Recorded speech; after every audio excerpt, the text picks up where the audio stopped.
ఒక ఇంట్లో శాంతి ఉండాలంటే అత్తా కోడలు మధ్య ఏముండాలి? కఠినమైన నియమాలా లేక ప్రేమతో కూడిన అర్థమా? ఈరోజు మనం చూడబోయే కథ శారద అత్త మరియు అనామిక కోడలు గురించి.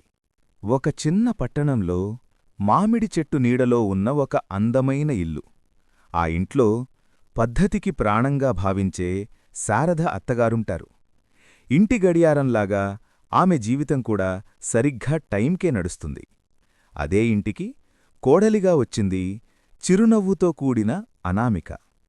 పనులు చేస్తూ పాటలు, ఇంట్లో పిల్లలతో నవ్వులు, అది అనామిక స్టైల్. శారదా అత్తగారు మాత్రం ఇవన్నీ గమనిస్తూ మౌనంగా ఉన్నారు.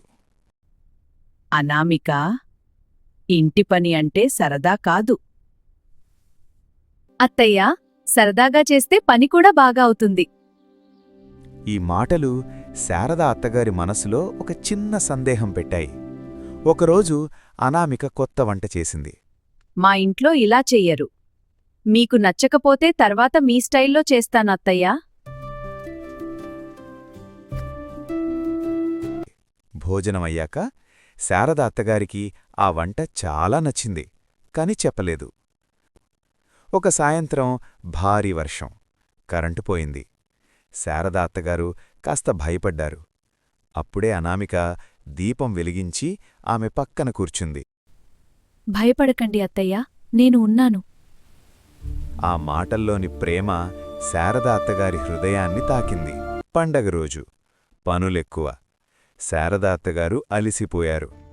ఏసారి మీరు విశ్రాంతి తీసుకోండి, ఈ పండగ నా బాధ్యత. అనామిక ఇంటినంతా చూసుకుంది. అతిథులందరూ హ్యాపీ. నిన్ను కోడలిగా కాదు, నా కూతురులా చూడాలనిపిస్తోంది.